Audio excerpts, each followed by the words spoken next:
Aujourd'hui, tu vas voir les pires films de l'histoire du cinéma. Des films tellement mauvais qu'ils ne devraient même pas exister. Des intrigues absurdes, des performances qui frôlent la parodie involontaire et des décisions créatives qu'on ne peut comprendre que si toute l'équipe était défoncée. Certains ont essayé d'être des blockbusters. D'autres sont des adaptations qui ont trahi tout ce qui les rendait géniaux. Certains prétendaient même être des chefs d'œuvre. Et parfois, on ne comprend même pas comment ils ont pu sortir en salle.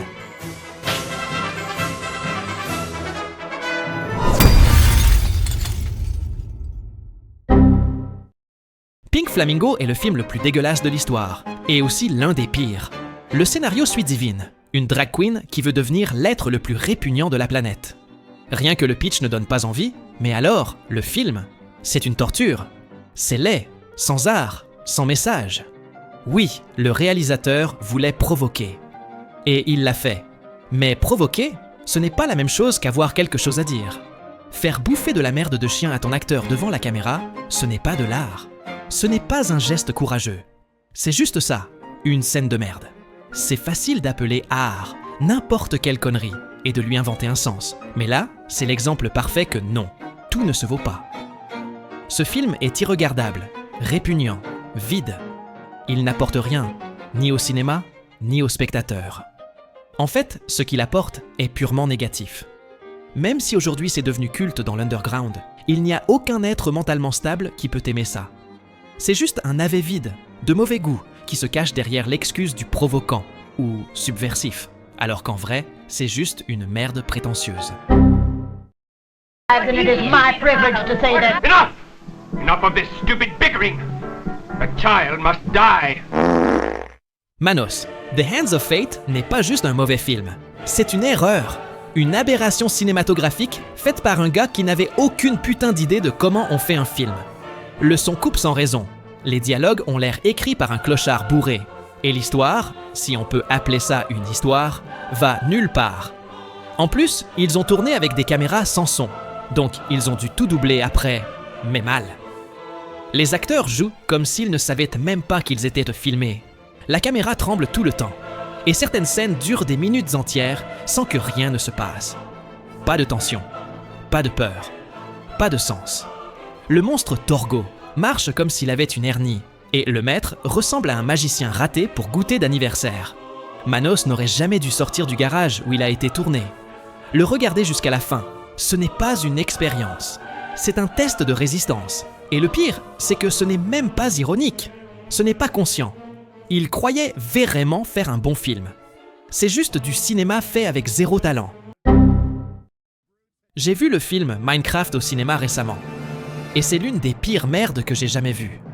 Je ne comprends pas comment certaines personnes peuvent défendre ça. Certains disent « Bah, c'est un film, Minecraft, on n'en attendait pas grand-chose. » Et c'est vrai. Mais même avec des attentes ultra basses, c'est un désastre. Ils ont fait une sorte de copie de Jumanji, en mélangeant le monde réel avec celui de Minecraft. L'intrigue est juste une excuse pour aligner des scènes pensées pour une génération accro à TikTok. Et même rempli de stimuli en permanence, le film est d'un ennui profond. C'est une parodie sans humour, qui coche tous les clichés du mauvais cinéma. Et bien sûr, dans le monde de Minecraft, ils se torchent avec les règles du jeu, juste pour faire ce qu'ils veulent. Ce film, c'est un miroir de la société actuelle. Du bruit, du vide, du contenu qui t'aspire le cerveau sans jamais rien te donner. J'espère juste que ce n'est pas le début d'un nouveau genre de cinéma brain rot, pour débiles accros à TikTok. Dragon Ball Evolution, ce n'est pas juste une mauvaise adaptation, c'est un putain d'insulte. Ils ont pris l'une des franchises les plus iconiques de l'histoire pour en faire un film générique, absurde et lâche. Goku n'est pas Goku. C'est un ado de lycée avec du gel, qui rougit quand il voit une fille et va au bal de promo. Les personnages, qui dans l'œuvre originale peuvent détruire des planètes, ici tirent au pistolet. Piccolo balance des lasers dignes des Power Rangers. Et le Kamehameha. Il sert à allumer une bougie. L'univers entier de Dragon Ball est réduit à des combats mal chorégraphiés, une chasse aux boules de cristal chiante à mourir, et des dialogues qui ont sûrement été écrits sur une serviette de cantine. Et le pire, c'est qu'ils étaient sérieux. Ce n'était même pas une parodie. Ils pensaient faire un blockbuster. Le résultat est tellement ridicule que ce n'est même pas drôle. C'est triste. Le scénariste a d'ailleurs présenté ses excuses quelques années plus tard, avouant qu'il ne connaissait pratiquement rien à la franchise. Cats est un cauchemar numérique, une erreur à 100 millions de dollars que personne n'a réussi à comprendre. Ce n'est pas juste mauvais, c'est gênant. Chaque plan fout la honte. Chaque décision semble prise par un crabe. Ils ont pris une comédie musicale chelou, avec des chats humanoïdes qui dansent dans un monde sans logique, et en ont fait une orgie de CGI ratée. Les corps ont l'air humains, mais recouverts de poils collés, avec des visages flottants et des queues qui bougent comme si elles avaient une volonté propre. C'est dérangeant. Les acteurs sont perdus. Idris Elba joue comme s'il était à poil dans un cauchemar fiévreux. Judi Dench regarde la caméra comme si elle appelait à l'aide. Et Rebel Wilson s'arrache la peau pendant sa chanson. Et ça, c'est juste la surface. Le scénario n'existe pas. C'est juste des chats qui se présentent un par un, jusqu'à ce que l'un d'eux s'envole dans le ciel avec une montgolfière. Littéralement. Cats, c'est la preuve que même avec un budget énorme, t'es pas à l'abri de faire une merde. C'est une aberration visuelle qui se prend pour une œuvre d'art. Et le pire, ils croyaient vraiment faire l'histoire du cinéma. Death Note sur Netflix est l'une des pires adaptations de l'histoire. Ça trahit l'œuvre magistrale qu'est l'anime original, et ça en fait un thriller adolescent sans âme ni cerveau. Light n'est plus un génie manipulateur, charismatique et classe. C'est un loser qui flippe devant le carnet comme si c'était un film d'horreur à 2 balles. Elle, qui dans l'anime est le mec le plus blanc et pâle de la planète, est noire dans le film. Une décision sûrement prise pour plaire à 2-3 abrutis, au prix de trahir l'œuvre et les fans. La mise en scène est chaotique. Le script semble écrit par un mec qui a lu le résumé sur Wikipédia. Et tout avance comme si tout le monde s'en foutait. Le duel psychologique entre Light et elle, le cœur de l'original, a disparu. L'histoire n'a plus rien à voir avec la série, et elle est agressivement mauvaise. C'est l'exemple parfait que les adaptations en live-action sont déjà une poubelle par défaut. Mais quand en plus c'est fait par des gens qui ne comprennent rien, c'est encore pire. Super Mario Bros est la pire adaptation jamais vue au cinéma. Ils ont pris le jeu vidéo le plus iconique de l'histoire et l'ont transformé en un délire crade, sombre, sans couleur ni âme. Mario et Luigi ne sont plus des plombiers sympas. Ce sont juste 2 types paumés dans un New York alternatif, rempli de champignons gluants, de prostituées cyberpunk et de dinosaures humanoïdes. Bowser n'est pas un monstre à carapace, c'est un mec avec une mitraillette. Et oui, au moment du climax, il se transforme brièvement en T-Rex en carton, pour être battu en 2 secondes. Les Goombas sont des corps géants, avec des têtes minuscules, comme des caricatures d'eux-mêmes. Et le film n'a ni humour, ni aventure, ni cohérence. Juste du chaos, du bruit et des décisions prises par des gens qui n'ont jamais touché à un Mario de leur vie. Il n'y a pas de pire manière d'adapter une œuvre. C'est l'abomination suprême. Prendre un jeu pour enfants plein de fantaisie et en faire un film des années 90 avec des effets horribles, des flingues et des idées à la con. Et la vraie raison pour laquelle Mario et Luigi ne mangent pas de champignons dans ce film, c'est parce que les scénaristes se les sont tous envoyés. Birdemic ne ressemble pas à un film. On dirait un devoir d'école monté sur Movie Maker sans supervision. C'est censé être une histoire d'amour avec des oiseaux tueurs en 3 dimensions. Sauf qu'il n'y a ni 3 dimensions, ni amour, ni histoire. Les effets spéciaux sont les pires jamais vus à l'écran. Des oiseaux qui flottent, tournent dans l'air comme des stickers mal collés. Quand ils attaquent, on dirait qu'on tape sur 2 cuillères.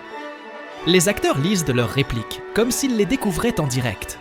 Il y a des silences interminables entre chaque phrase. Les cadrages sont pourris, le son monte et descend sans raison, et les scènes durent beaucoup trop longtemps pour être supportables. Et le pire, c'était censé être sérieux.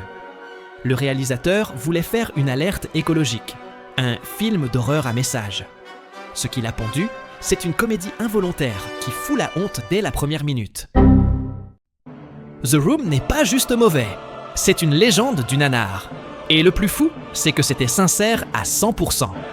Tommy Wiseau ne voulait pas faire une comédie absurde. Il voulait faire un drame profond, intense, émotionnel. Il a carrément dit que son œuvre était comparable à un tramway nommé Désir. Ça montre juste à quel point le mec était déconnecté de la réalité.